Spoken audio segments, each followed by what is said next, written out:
Hey y'all, welcome to Dungeons 101 with Erica. Today we're going to be doing Lair of the Mad Mage, also known as Lum.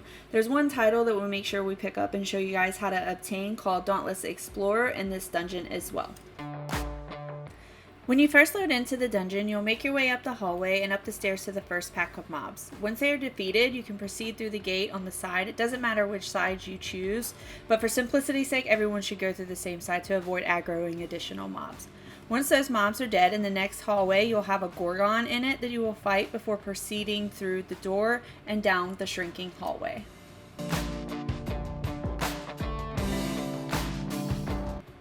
In this next room, you'll want to make sure you allow the tank to lead because there's a wraith around the corner that will grab one person and suck the life out of them until it is defeated, along with another pack of mobs. There's two ways the wraith can be avoided if the team wishes. The first option is to jump on the wall ledge and run across it. This is useful for classes that do not have a dash or a dodge, such as tanks. The second option is to just run and jump across with a dash or dodge. If you have enough movement speed, even tanks and warlocks, they can make it across that gap without having a dash or a dodge. Once across, travel up the stairs fighting through the enemies. There will be a second wraith at the end of the hallway that you want to let the tank grab again. Continue on to the wooden floor room, defeat the adds that are inside of there, and enter the portal into the library. You'll have to fight a couple of packs of mobs within the library, and then the next room contains additional mobs and 2 shambling mounds that will need to be defeated before you progress into the first boss arena.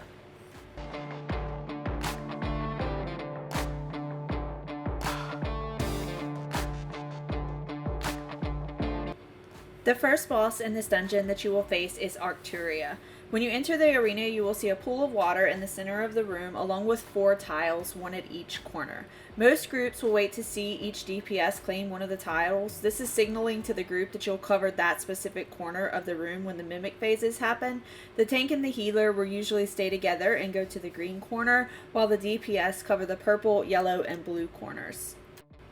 Arcturia has several different attacks that you'll see throughout the fight. You want to avoid all reds and make sure to move out of any of the patches of black gunk on the floor as well. These are swarms of butterflies that will disable the player if you're in them. Once Arcturia reaches 80% health, she will phase into the center of the room and cover herself in a butterfly swarm. When she does this, she becomes immune to all attacks. At this point, each player will run to their designated corner and kill the mimics that spawn before they reach the center of the room. If the mimics reach the center of the room, they will spawn in butterfly golem adds. These adds have a lot of health and they're quite difficult to kill, so you want to avoid having too many of these as this will just overcomplicate the fight. Once Arcturia returns, she will cocoon one player. That player's health will instantly drop to 20%. It's the healer's job to then heal that player back to full health. If not fully healed when the cocoon bursts, it will kill the player that is cocooned along with any players that were too close to it as well. Arcturia will continue this cycle phasing in and out, summoning mimics and cocooning a player each time. During the fight, she'll also have a hypo mechanic that everyone should group up on, as well as an eye stun mechanic. When the red eye shows up, players should face away from Arcturia to avoid the stun, otherwise you get kind of like cemented in place and can't do anything. She can also emit like a poisonous cloud that'll do damage over time. Once defeated, Arcturia has a very small chance of dropping a vanity pet of herself if you're lucky. Continue progressing through the dungeon, fighting through the different packs of mobs as you go. When you reach the tower room with all of the spinning portraits, kill the adds inside and then turn and face the hallway that you entered through. Once facing that direction, you will jump and hold the jump button down. When you do this, there's like an updraft in the room that will lift your toon up in the air and there'll be a door above you that you'll be able to go through. Once you've safely made it up, there'll be one pack of mobs right here, and then you can just jump through this hidden wall right here. You don't have to fight the ones around the corner unless someone just aggroes them. And if they do, just kill them and continue on jumping over the wall right there and through this portal door. When you enter into the next room, there'll be several sets of mobs that you'll just have to run through and kill, making your way up the stairs and out through the next door.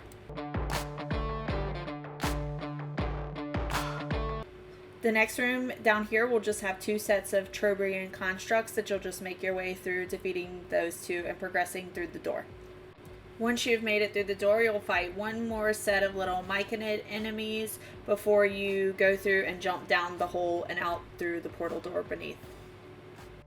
Once through, you'll just make your way across these ice islands and up onto the boat where you'll defeat a bunch of mobs and also the second gatekeeper. The second boss that you will face in LOM is called the Boar Worm.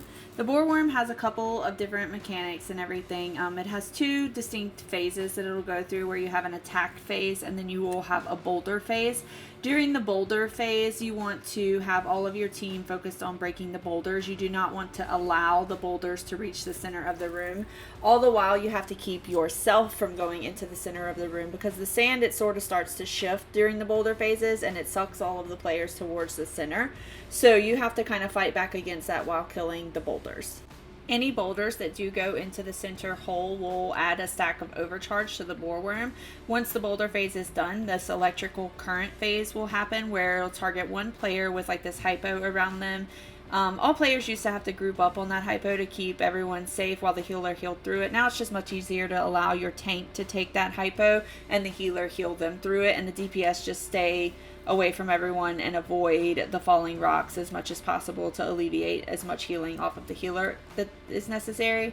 Also, during the boulder phase, if a player enters into that hole into the center of the room, they will be dead and out of the fight.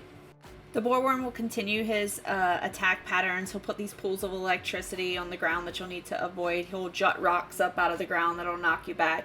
He'll do like a big spin around where he spins around on the floor as well, and you'll go flying if you're caught in that. You'll have another set of boulder phases through here, and during this one you'll also have Trobriand constructs.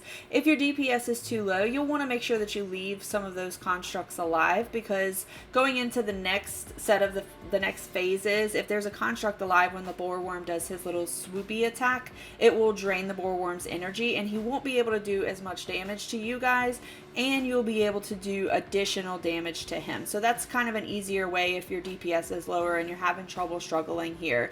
That's the mechanic that you would play out right there. Once this mechanic happens, just continue DPSing down till you kill the Boar Worm. He has a couple who may have a drop there. Just run over it and make sure. Continue up through the stairs and out through the door, and you will face a couple swarms of ads. They'll come in a couple of waves, and you'll just have to defeat them before you continue through. The next room contains two little mechanical scorpions that you'll have to kill. If you're caught in the little red burst, whenever they're dead, they'll put this little electric debuff on you, and you can be cleansed of it, or you can just sit there and get stunned a couple of times. So just dodge out of that red to avoid it altogether. Once those are defeated, you'll carry on through the dungeon, and you'll come across another little pack of dinosaurs at the top of the stairs before you progress into this next room. In the next room, it's a platform, and there's all these different doors off to the side, and as you move forward on the platform, it triggers the doors, and there will be enemies that spawn up from the different areas in the game. You'll have dinosaurs, you'll have witches, you'll have those little snake looking guys that stun you from Cholt. And you just go through and make your way killing all of the enemies, and then once all of those enemies are killed, you'll run to the very end down there to that door, and you'll just jump off the end. The last boss that you'll face in this dungeon is Trobriand. He is a giant metal construct. When you first enter in here, you don't want to go straight in and just start attacking him. You want to let your tank grab him and position him in a manner of such where he does this cone attack. It hits these 4 scorpions that are on the rings. If you go straight in and you start attacking him, when you hit Trobriand and there's scorpions on the rings, it charges those outside rings with electrical currents, and if any scorpions are on those rings when the electrical currents happen to like pop up and touch them, it will empower those scorpions, so you don't want to do that. One of the mechanics that will play out in here are these polarities. If you have the same polarity sign above your head as the person that is attached to you, you want to get close to them. If you have opposites, you want to move to opposite sides of the map to them.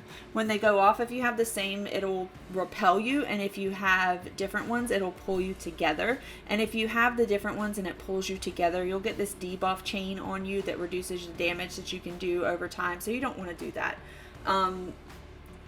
As Trobriand phases throughout his phases, and he keeps putting these scorpions onto the ring. So long as there are scorpions on the ring, you don't want to attack Trobriand. You want to wait and just let the tank wake them up one by one with his red cone, or 2 by 2, or 3 by 3, however he's able to wake them up. Just continue playing out through the polarity mechanics and fighting off these scorpions as long as it takes. If you go in and you do too much damage on him and you just burn him down super quickly or something like that, it will automatically give you empowered scorpions, and then it just becomes mayhem because they're kind of a little bit hard to kill depending on the DPS that's in there and stuff, and it can just create absolute carnage and a wipe, especially if this is a Reaper version. Those scorpions are a little harder to kill than the normal version. Once Trobriand gets to 30% health, he will return to the center of the room and he will give you a voice prompt. I forget exactly what it says, but whenever this happens, these four canisters that are around the room, they'll activate, and you have to run over to each canister and kill them before this charging of the storm meter on the right side fills up in full. If it fills up in full whenever you kill the fourth one and Trobriand claps his hands together, it'll wipe the team. It does like a big hit to you guys, so you want to keep that meter as low as possible and kill those canisters as quickly as you can. Once those canisters are dead, you'll notice that each player has this little skull debuff on them.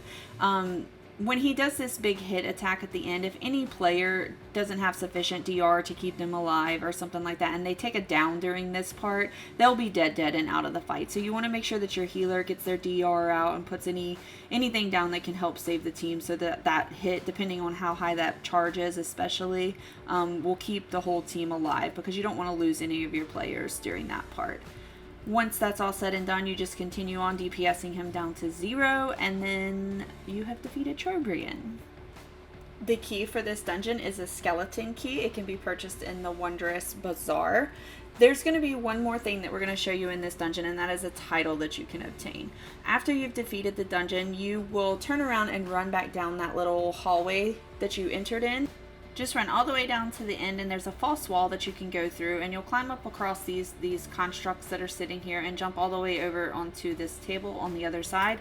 There's a little glittering patch of stuff right there. It says examine documents. Once you examine those documents, you will receive the title Dauntless Explorer. You need to be all as a team and pick this up together if you want more than one person to receive the title. I hope you guys enjoyed the tutorial and get some good loot. Bye!